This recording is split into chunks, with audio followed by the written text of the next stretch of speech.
ஓம் சத்குரு ஸ்ரீ சேஷாத்ரி சுவாமிகள் பாதுகாபியாம் நமோ நம. சாயாதேவி உஷாதேவி சமேத சூரிய நாராயண சுவாமினே நமோ நம. ஆதித்யாதி நவகிரக தேவதாபியோ நமோ நம. நான் ஜோதிடம் என்ற தொழிலே இருக்கவில்லை. நான் காஸ்ட் அக்கௌண்டன்ட் ஆடிட்டராக இருக்கிறேன். ஐஏஎஸ் ஆடிட்டும் நிறைய செய்திருக்கிறேன். ஜிஎஸ்டி ஆடிட்டும் செய்திருக்கிறேன். இப்படி எல்லா விதமான ஆடிட்டும் செய்பவன் தான் நான். இருந்தாலும் நவகிரகங்கள் நகருவதையெல்லாம் கூர்மையாக கவனித்து வருவேன். அதனால் என்ன பலன்களெல்லாம் உலகில் ஏற்படுகின்றன என்பதெல்லாம் பார்த்து வருகிறேன். அந்த அடிப்படையிலே நான் அவ்வப்பொழுது எனக்கு தெரிந்தவர்களுக்கு ஜோதிடமெல்லாம் பலன் சொல்லி வருகிறேன். கோராவிலே ஜோசிய கல்விக்கெல்லாம் பதில் சொல்கிறேன். மொத்தம் 285 ஃபாலோவர்ஸ் அன்றைக்கி இருக்கிறார்கள். நான் ஜோதிடம் அல்ல என்று சொன்னதற்கு காரணம் எனக்கு தெரிந்தவற்றை வைத்து கொண்டு தான் நான் சொல்கிறேன். அதனை முழுமையாக ஏற்றுக்கொள்ளவும் வேண்டாம், ஏற்றுக்கொள்ளாமலும் இருக்க வேண்டாம். ஜோதிடம் என்பது சூப்பர்ஸ்டிஷன் அல்ல. அது வேதத்திலே ஒரு அங்கம். அது ஒரு விஞ்ஞானம், அது ஒரு கலை. அந்த கலையினை நன்றாக படித்து அந்த பழைய கிரந்தங்களிலே என்ன ஸ்லோகம் சொல்லியிருக்கிறதோ அதற்கு என்ன கருத்து என்பதை நன்றாக புரிந்து கொண்டு ஜோதிடம் சொன்னால் நன்றாக பலிக்கும். அப்படி சொல்லாமல் சொல்லுவதனாலேயே ஜோதிடம் பலிப்பதில்லை. நான் தமிழோட பிறப்பு குரோதி, தமிழோட பிறப்பு குரோதி ஆரம்பத்திலே 12 மாதங்களுக்கு என்னுடைய பலன்களை எல்லாம் சொல்லியிருந்தேன். அவைகள் எல்லாம் ஏறத்தாழ நடந்திருக்கின்றன. அதனால் இந்த தமிழ் வருடம் முடிவதற்கு இன்னும் 4 மாதங்கள் தான் இருக்கின்றன. ஆங்கில வருடப்பிறப்பு இன்னும் சில நாட்களிலே ஆரம்பமாக போகிறது. 2025 வருடம். எல்லோருக்கும் ஒரு ஆர்வம், இந்த வருடம் எப்படி இருக்கும் என்று. வாட்ஸ்அப்பை ஆன் பண்ணினால் நிறைய ஜோதிடர்கள் மிகவும் அஞ்சுவது போல, நமக்கு அச்சத்தை ஏற்படுவது போல பலன்களை எல்லாம் சொல்கிறார்கள். எதற்கும் யாரும் அஞ்ச வேண்டாம். பாரதியார் சொன்னார் அல்லவா, உச்சி மீது வானிடிந்து விழுகின்ற போதிலும் அச்சமில்லை அச்சம் என்பதில்லை என்று சொன்னார் அல்லவா. திருவள்ளுவர் சொன்னார் அல்லவா, தனக்கு உமை இல்லாதான் தாழ் சென்றார்கல்லால் மனக்கவலை மாற்றலருது. மனக்கவலை வேண்டாம். தனக்கு உண்மை இல்லாத கடவுளை அவர் காலில் கெட்டியாக பிடித்து கொண்டு விட்டால் அவரை விநாயகர் என்று வேண்டாலும் சொல்லலாம், முருகர் என்று வேண்டாலும் சொல்லலாம், சிவன் என்று வேண்டாலும் சொல்லலாம், அம்பாள் என்று வேண்டுமென்றாலும் சொல்லலாம், நாராயணன் என்று வேண்டுமானாலும் சொல்லலாம், சிவனார் என்று சொல்லலாம், இப்படி சூரியன் என்றும் சொல்லலாம். இப்படி எந்த உருவத்தில் சொன்னாலும் ஒரு உருவமும் ஒரு பேரும் இல்லாத அந்த பரம்பொருளை நாம் அகம்பாவத்தை அடக்கி கால்களை கெட்டியாக பிடித்து கொண்டால் நமக்கு எப்பொழுதுமே நல்லதே நடக்கும், கெடுதல் நடக்காது. இந்த முன்னுரையுடன் எப்படி பலன்களை கணிப்பது என்பதை நான் சொல்கிறேன். முதலில் இப்பொழுது இருக்கும் கிரக நிலைகளை வைத்து சொல்வது கோச்சாரம் என்று சொல்வார்கள். நான் பிறந்தபோது ஜாதகம் இருந்திருக்கும் அல்லவா, அது பிறந்த ஜாதகம். அதன்படி தான் பலனெல்லாம் நடக்கும். பிறந்த ஜாதகத்தில் ஒரு கிரகம் வலுவாக இருக்கும், ஒரு கிரகம் வலுவில்லாமல் இருக்கும். 24 மணி கொண்ட ஒரு நாளிலே 12 லக்னமாக பிரித்திருக்கிறார்கள். 2 மணியாக 12 லக்னமாக பிரித்திருக்கிறார்கள். கிழக்கிலே எந்த லக்னம் உதிக்கிறோ அதுதான் அந்த சமயத்தில் பிறந்தால் அந்த குழந்தையின் லக்னமாகும்.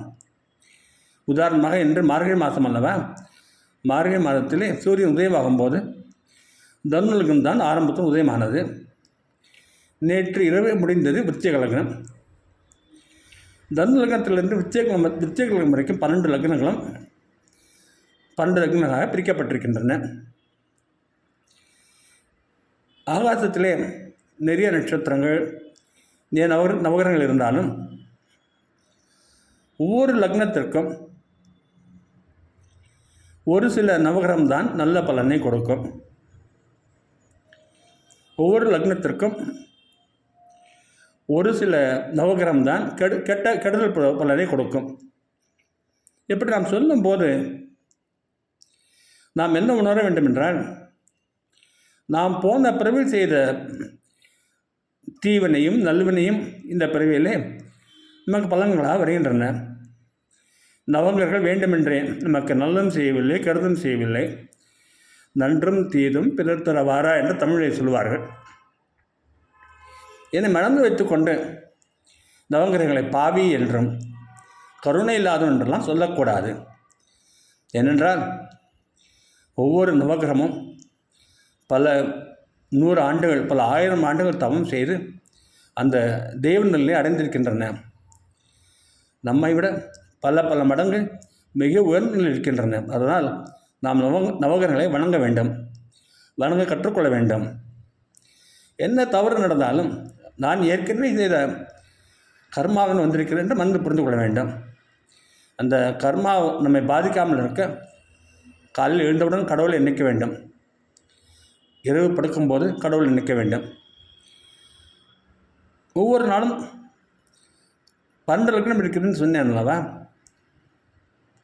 இப்பொழுது எந்த நவகிரகம் எந்த லக்னத்திற்கு நன்மை என்பதை பார்க்கலாம். முதலில் குருவை எடுத்துக்கொள்கிறேன். குரு என்கிற நவகிரகம் மேஷத்திற்கு நல்லது செய்வார், மீனத்திற்கு நல்லது செய்வார், தனுசுக்கு நல்லது செய்வார். அதே மாதிரி கடகம், சிம்மம், விருச்சிகம் இந்த லக்னங்களுக்கெல்லாம் நல்லது செய்வார். அடுத்ததாக சனி மிகப்பெரிய நவகிரகம். சனி என்பவர் ரிஷபம், துலாம், மகரம், கும்பம், மிதுனம், கன்னி இந்த லக்னங்களுக்கு நல்லது செய்வார். அடுத்ததாக செவ்வாய் மிகப்பெரிய நவகிரகம். செவ்வாய் என்பவர் தனுசு, மேஷம், கடகம், சிம்மம், விருச்சிகம் இந்த லக்னங்களுக்கு நல்லது செய்வார். சுக்கிரன் மகரம், கும்பம், ரிஷபம், மிதுனம், கடகம், கன்னி, துலாம் இந்த லக்னங்களுக்கு நல்லது செய்வார்.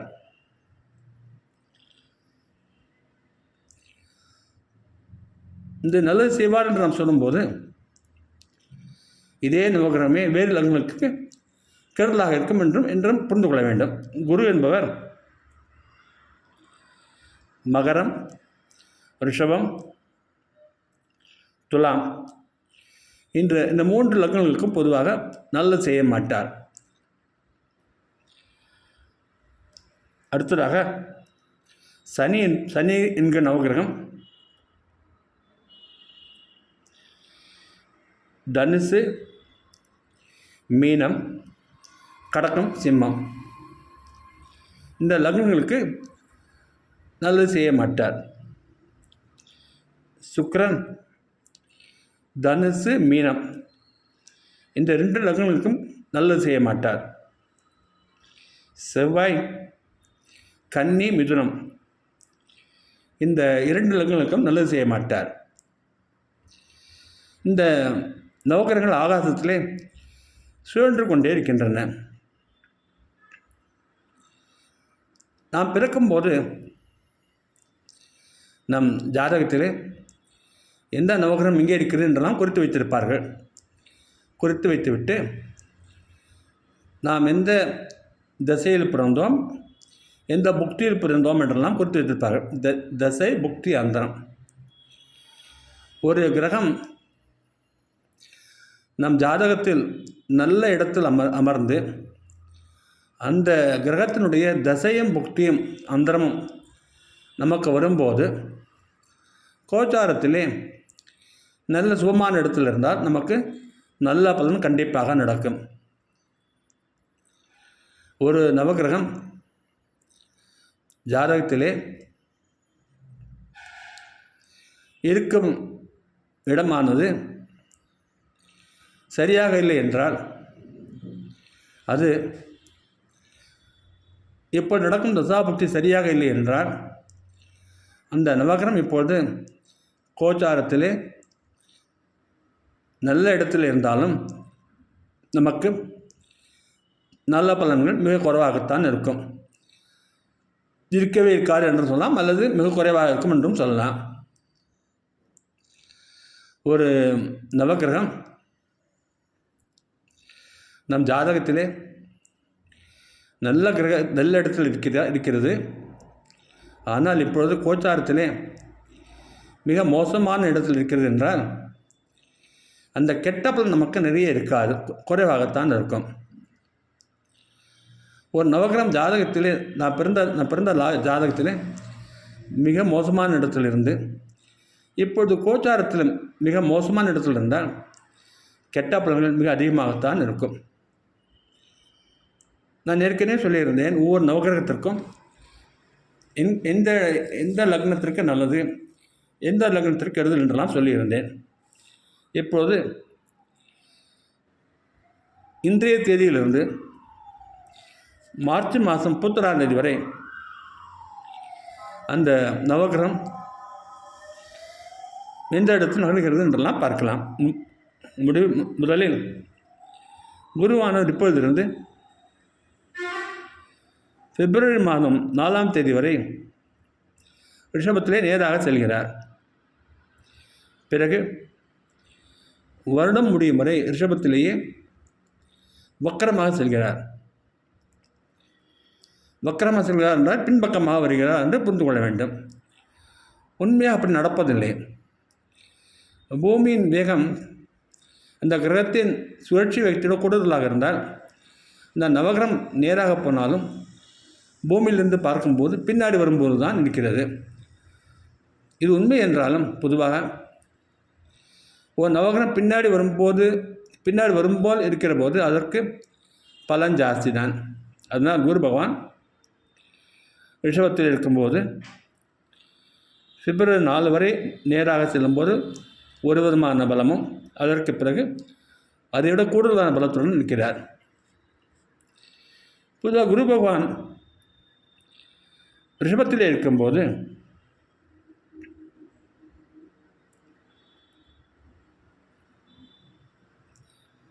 அவர் மேஷம், மகரம், விருச்சிகம், கன்னி, கடகம் இந்த ராசிகளுக்கெல்லாம் நன்மை செய்வார். குரு பகவான் ரிஷபராசியில் இருக்கும்போது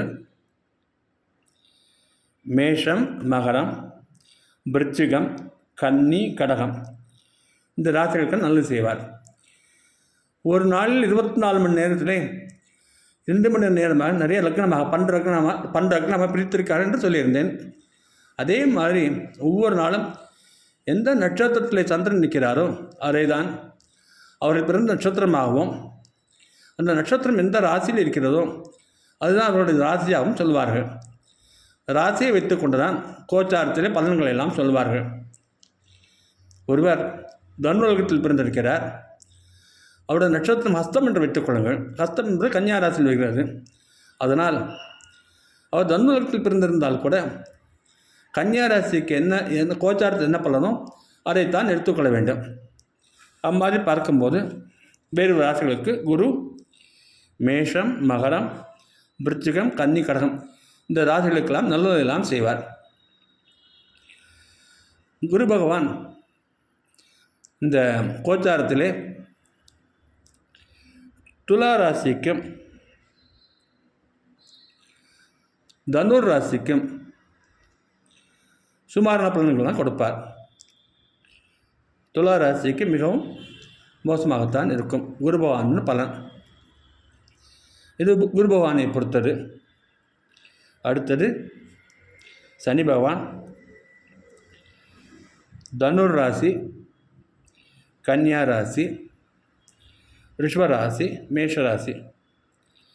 இந்த ராசிகள் பிறந்தவர்களுக்கு நல்ல பலன்களை எல்லாம் கொடுப்பார்.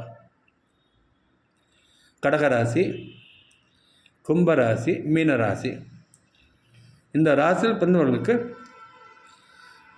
பலன்கள் கெடுதலாகத்தான் இருக்கும். செவ்வாய் கும்பராசி, ரிஷபராசி, கன்னியாராசி. இந்த ராசிகளுக்கு நல்ல பலனை கொடுப்பார்.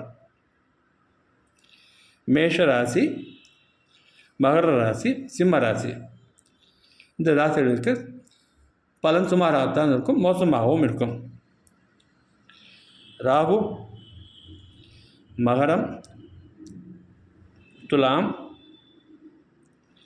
ரிஷபம், மிதுனம். இந்த ராசிகளுக்கு நல்ல பலனை கொடுப்பார். கேத்து கடகம், மேஷம், விருச்சிகம். இந்த ராசிகளுக்கு கெடுதல் பலன் தான் கொடுப்பார். கேத்து நல்ல பலன் கொடுப்பார். கேத்து கடகம், மேஷம், விருச்சிகம். இந்த ராசிகளுக்கு நல்ல பலனை கொடுப்பார். இம்மாதிரி ஒவ்வொரு கிரகமும் ஒவ்வொரு ராசிகளுக்கு நல்ல பலனும் ஒவ்வொரு ராசிக்கு சுமார் பலனும் கொடுப்பார்கள். நான் ஏற்கனவே குருவினுடைய சஞ்சாரத்தை சொல்லியிருந்தேன். குரு பகவான் ரிஷபத்தில் இருக்கும்போது பொதுவாக எல்லோருக்கும் கேளிக்கைகளிலே மிகவும் ஆர்வம் இருக்கும். மிக மகிழ்ச்சியாக இருக்க வேண்டும். ட்ராமா, சினிமா, இது மாதிரி நடனம், பாட்டு கச்சேரி, இல்லை சினிமாவுக்கு செல்வது, இந்த மாதிரி விஷயங்கள் தான் ஒரு நேரத்தை செலவு செய்வார்கள். குரு பகவான் ரிஷபராசியில் இருக்கும்போது பொருளாதாரம் நன்கு வளர்ச்சி அடையும். நம் பாரத நாடு இன்னும் பொருளாதாரத்தில் உயர்ந்து நல்ல நிலையினை அடைவதற்கு நிறைய வாய்ப்புகள் எல்லாம் இருக்கின்றன. குரு பகவான் ரிஷபராசியில் இருக்கும்போது கலைத்துறையில் இருக்கின்ற நடிகைகள் அவர்கள் எல்லோருக்கும் நல்ல ஊதியம் கிடைக்கும், நல்ல வரவேற்பு இருக்கும். அடுத்ததாக சனி பகவான் கும்பத்தில் இருக்கிறார். இந்த மார்ச் மாதம் முழுவதும் இப்பொழுது ஆரம்பித்து மார்ச் முடியும் வரை அவர் கும்பத்தில் தான் இருக்கிறார். மார்ச் மாதம் 29ஆம் தேதி அன்று மீனத்திற்கு சென்று விடுகிறார். கடைசி 2-3 நாட்கள் தான். பொதுவாக சனி பகவான் கும்பத்தில் இருக்கும்போது எல்லா ஜோதிடர்களும் சொல்வது நிறைய கஷ்டங்கள்லாம் உலகத்தில் இருக்கும். இயற்கையிலே பேரிடர் சொல்கிறார்கள்வா, டிசாஸ்டர் இவைகளெல்லாம் ஏற்படும். மக்கள் மனதில் அமைதி இருக்காது, கொந்தளிப்பு இருக்கும் என்றெல்லாம் சொல்லுகிறார்கள்.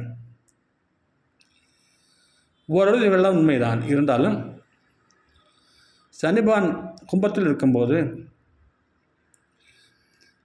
மிக கொடுமையான வியாதிகள் கூட புது கண்டுபிடிப்பினால் மருந்துகள் வருவதற்கு உதவி செய்வார். அதனால் நாம் வருகின்ற மாதங்களிலே மிக சற்றும் எதிர்பார்க்காமல் கண்டுபிடிப்புகளெல்லாம் நமக்கு தெரிய வரும்.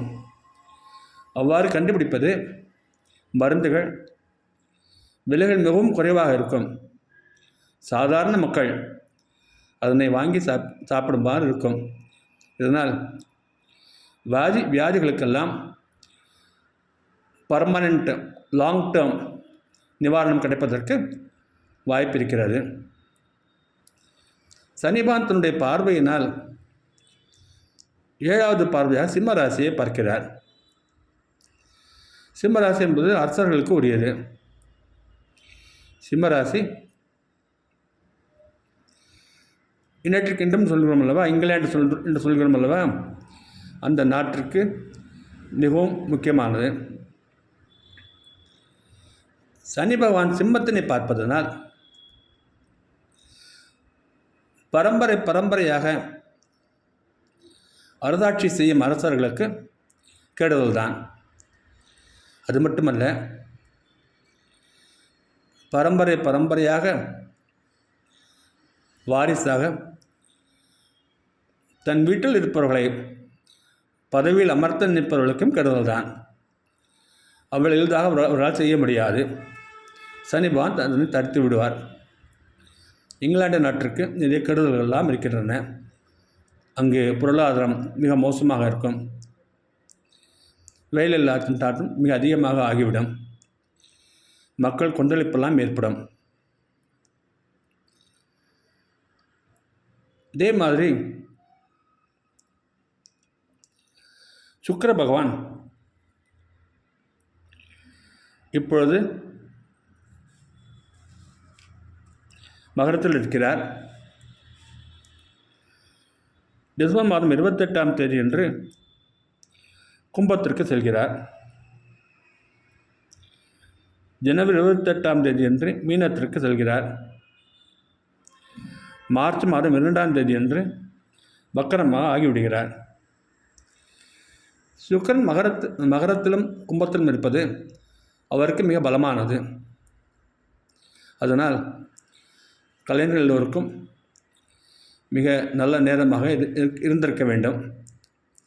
ஆனால் செவ்வாய் கடகத்தில் இருந்தும் பிறகு மிதுனத்தில் இருந்தும் சுக்கிரனை பார்ப்பதால் சற்று மாறுபாடு ஏற்பட்டு விடுகிறது.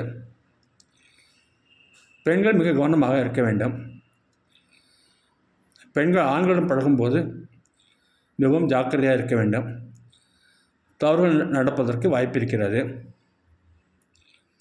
பொதுவாக சுக்கிரன் பிரான்ஸ், ஜெர்மனி, இத்தாலி இந்த மாதிரி இருக்கும் ஐரோப்பா நாடுகளை குறிப்பார். அதனால் செவ்வாயின் பார்வை சுக்கிரன் மீது இருப்பதால் அந்த நாடுகளிலே பொருளாதாரம் மிகுந்த வீழ்ச்சியை அடையும்.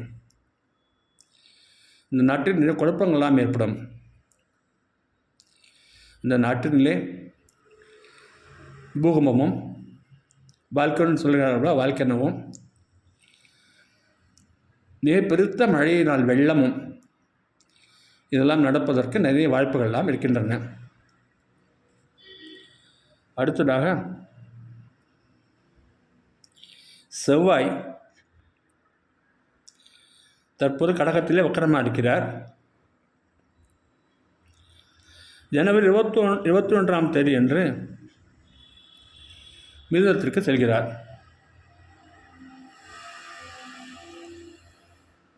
பிப்ரவரி 24ஆம் தேதி அன்று வக்கரம் நிவர்த்தியாகி நேராக வருகிறார். மொத்தத்தில் மீதி இருக்கும் 4 மாதங்களிலே செவ்வாய்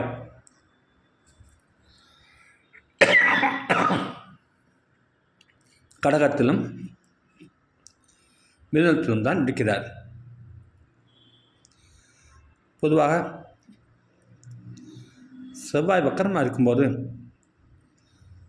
உலகில் எல்லோருக்குமே ஏற்கனவே நடந்த விஷயங்களை எல்லாம் வந்து ஆலோசித்து நாம் என்ன தவறு செய்தோம், எது சரியாக செய்தோம், எந்த விதமான வழிமுறைகளால் நம்ம கையாண்டால் நமக்கு பாதுகாப்பாக இருக்கும் என்று இந்த சிந்தனைகள் இருக்கும். அப்படி தன் நன்மைக்காக அரசாங்கம் சில பாலிசிஸ் எல்லாம் அனௌன்ஸ் செய்வார்கள். அப்படி செய்யும்போது மக்கள் அவற்றினை முதலில் வரவேற்க மாட்டார்கள். பிறகு வரவேற்பு இருக்கும், நல்ல வெற்றி இருக்கும். செவ்வாய் இப்படி இருப்பதால் ராம்ராம் அமெரிக்காவிற்கு மிதுனம் மிக முக்கியமான ராசி. மிதுனத்திலிருந்து 2இல் செவ்வாய் வக்கரமாக இருப்பதால் அமெரிக்க ஆட்சியாளர்கள் எப்படியாவது நாட்டை முன்னேற்ற வேண்டும், அதற்கு ஏதாவது வழிமுறையை கையாள வேண்டும். நாட்டு மக்களுக்கு எது நல்லதோ அந்த மாதிரி பாலிசிஸ்லாம் எடுக்க வேண்டும் நினைப்பார்கள். அவர்கள் அப்படி செய்யும்போது அதனால் நிறைய கெடுதல்கள் அவர்களுக்கும் வரும், மற்ற நாடுகளுக்கும் வரும். ஆனால் சில மாதங்கள் கழித்து அவர்கள் எல்லாமே எல்லோருக்கும் நன்மை தருவது போல ஆகிவிடும். ஆனால் முதல் 4 மாதங்கள் மிகவும் கஷ்டமான மாதங்கள், மிகவும் கெடுதலாகத்தான் இருக்கும். செவ்வாய் கடகத்திலிருந்து மிதுனத்திற்கு செல்கிறார், வக்கரமாக செல்கிறார். மிதுனம் அமெரிக்காவின் ராசி என்று நான் சொன்னேன். அமெரிக்காவிலே நிறைய இயற்கையினால் நிறைய கஷ்டங்கள் எல்லாம் வரும். பனிமலை வெடிக்கலாம், நிறைய பனி பொழியலாம், மழை மிக வேகமாக வரலாம், வெள்ளம் ஏற்படலாம், நிலச்சரிவு ஏற்படலாம், வால்கனோ ஏற்படலாம், பூகம்பம் ஏற்படலாம். இப்படி ஒரு பக்கம் இருக்க, செவ்வாய் மிதுனத்தில் இருக்கும்போது நன்றாக எழுதுபவர்கள், கவிஞர்கள், எழுத்தாளர்கள், ஆராய்ச்சி செய்பவர்கள் இவங்க எல்லோருக்கும் நல்ல பலன் கிடைக்கும். அவர்கள் புகழ் மிகவும் ஓங்கி நிற்கும். Journalist, literature writers, research publishers, ஆராய்ச்சி செய்பவர்கள் எல்லோரும் நல்ல கண்டுபிடிப்புகள்லாம் கண்டுபிடித்து ஐடி கூட, இன்ஃபர்மேஷன் டெக்னாலஜி கூட, சாஃப்ட்வேர், கம்ப்யூட்டர் இவைகள் எல்லாவற்றையும் நிறைய முன்னேற்றங்கள் தெரியும். நிறைய புதிய கண்டுபிடிப்புகள் நன்றாக இருக்கும், மக்களுக்கு மிக உபயோகமாக இருக்கும். இவெல்லாம் செவ்வாயின் அந்த மிதுன கடகத்தில் இருப்பதால் ஏற்படுகிறது.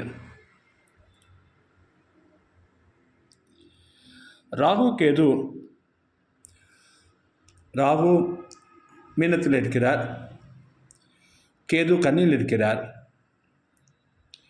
குரு பகவான் கேதுவினை பார்க்கிறார். அதனால் மருத்துவத்திலே ஏற்கனவே சனிக்கு பலன் சொல்லும்போது சொன்ன மாதிரி மிக ஆச்சரியப்படத்தக்க நிறைய முன்னேற்றங்கள் எல்லாம் ஏற்படும்.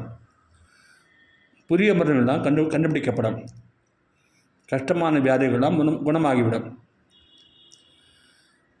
ஸ்டாக் மார்க்கெட் நன்றாக முன்னேறும் என்று ஏற்கனவே சொல்லியிருந்தேன். மார்க்கெட் நன்றாக மேலே போய்விட்டது. சென்செக்ஸ் நிஃப்டி எல்லாம் மேலே போய்விட்டது. இப்பொழுது அந்த அளவு மேலே போகாது. ஸ்டாக் மார்க்கெட்டெல்லாம் கீழே வருவதற்கு தான் நிறைய வாய்ப்புகள் இருக்கின்றன. ஏன்னால் சனி பகவான், ராகு பகவான் இருவரும் அருகில் வந்து கொண்டிருக்கிறார்கள். அதனால் யாரெல்லாம் ஸ்டாக் மார்க்கெட்டில் முதலீடு செய்திருக்கிறார்களோ அவர்களுடன் கவனமாக இருக்க வேண்டும். ஏறுவது போல இருக்கும், திடீரென்று கீழே விழுந்துவிடும். ஸ்டாக் மார்க்கெட்டில் மிகுந்த கவனம் தேவை. கேதுவினால் பெரிய அபாயம் என்றும் இல்லை, எதுவும் இல்லை. கேதுவினால் நிறைய நன்மைகள் தான் இருக்கின்றன. எல்லாவற்றையும் மனதில் கொண்டு இறைவனின் திருப்பாதங்களை எப்போது நிறுத்து கொண்டு நல்ல எண்ணங்களுடன் வாழ்க்கை நடத்தி வந்தால் எல்லாம் நன்மையாகவே முடியும்.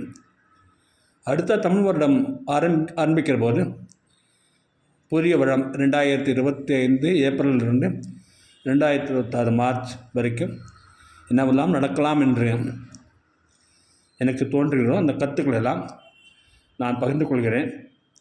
ஸ்வஸ்தி பிரஜாபதி பரிபாலயந்தாம் நியாயேன மார்கேன மகிம் மகிஷா. இதுமே இன்னொரு விஷயம் சொல்ல வேண்டும். யாருக்கெல்லாம் சற்று கெடுதல் தோன்றுகிறதோ அவர்கள் பரிகாரம் செய்தால் நல்லது தான். சனி பகவானுக்கு பரிகாரம், எள்ளுஞ்சானம் சனிக்கிழமையிலே சுவாமிக்கு நிவேதனம் செய்துவிட்டு, கைகால் சரியில்லாதவர்கள், வயதானவர்கள், வீட்டு வேலை செய்பவர்கள் அவர்களுக்கெல்லாம் கொடுப்பது மிக நல்லது. சனி பகவானுக்கு திருநள்ளாறுதான் க்ஷேத்திரம். திருநள்ளாறு சென்று அங்கே சனி பகவான் வழிபட்டால் மிகவும் நல்லது. திருநள்ளாறு மட்டுமல்ல, நாச்சியார் கோவில் அருகில் ஒரு நல்ல சனி க்ஷேத்திரம் இருக்கிறது. தசரத மகாராஜா அங்குதான் சனியினை வழிபட்டு பிறகு புத்திரகாமேஷ்டி யாகம் செய்து ஸ்ரீ ராமர் அவதாரம் சென்று சொல்கிறார்கள். அங்கும் செல்லலாம். இப்படி பல இடங்களில் சனி பகவான் க்ஷேத்திரம் இருக்கிறது. நம் சென்னையிலேயே மேற்கு மாம்பலத்திலே சனி பகவான் ஆலயம் இருக்கிறது. மிகவும் நன்றாக இருக்கிறது. காஞ்சி மகாபெரியவர் அங்கே வந்து தங்கியிருக்கிறார். அது மட்டுமல்ல, போரூருக்கு அருகிலே போரூரை சுற்றி 9 நவகிரகங்களுக்கும் பரிகார க்ஷேத்திரங்கள்லாம் இருக்கின்றன. அங்கும் சென்று வரலாம். முக்கண்ணை திறப்பனும் குற்றமே என்று கூறினார்களா நக்கீரர், அவர் வாழ்ந்த இடமும் இருக்கிறது, போரூர் அருகில் இருக்கிறது. அங்கு மிக நல்ல ஒரு ராகு க்ஷேத்திரம் ஒன்று இருக்கிறது. ராகுக்கு பரிகாரம் போரூர் அருகே அங்கேயும் இருக்கிறது.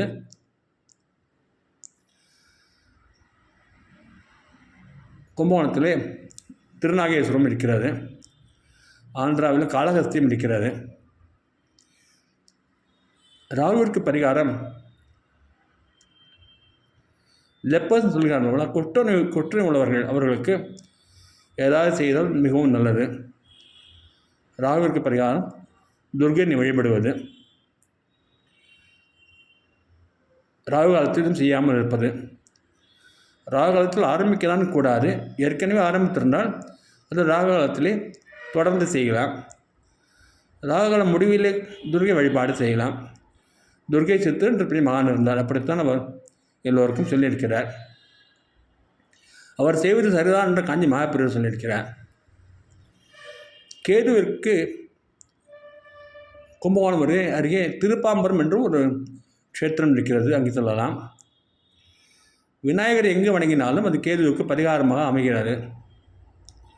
விநாயகர் கவலை தினமும் பாராயணம் செய்பவர்களுக்கு எந்த கெடுதலும் வரவே வராது. சுக்கிர க்ஷேத்திரமும் கும்பகோணத்திலேயே இருக்கிறது. பொதுவாக சுக்கிரனுக்கு பரிகாரம் செய்ய வேண்டும் என்றால் கன்னியா பெண்களையும் சுமங்கலிகளையும் வீட்டில் கூப்பிட்டு நன்றாக அவளை கௌரவித்து இம்மாதிரி செய்து வந்தால் அது பெரிய பரிகாரமாக அமைகிறது. சனி பகவான் சொல்லிட்டு குரு பகவானுக்கு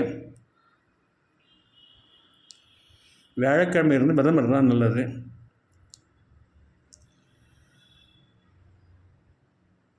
எவ்வளோ குருமான்களும் நம்ம ஊரில் இருக்கிறார்கள். ராகவேந்திரர், ஷிரடி சாய்பாபா, புட்டபர்த்தி சாய்பாபா, சிவசங்கர் பாபா, காஞ்சி மகாபெரியவர், இப்படி நிறைய சொல்லிக்கொண்டே போகலாம்.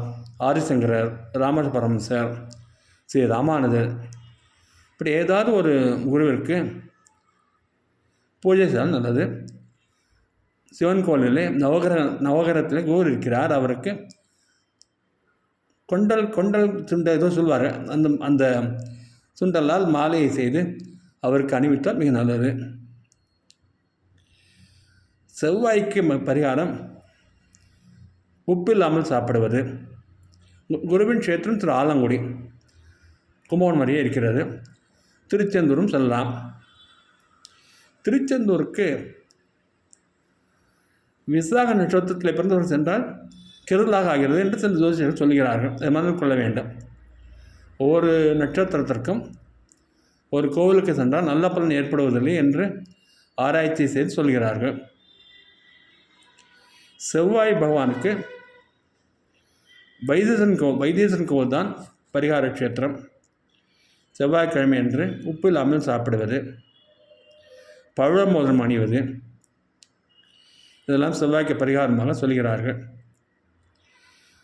செவ்வாய்க்கு இன்னொரு பரிகாரம், சன்னியாசியாக இருக்கிறார்கள் அல்லவா, அவர்களுக்கெல்லாம் ஏதாவது சன்மானம் செய்வது.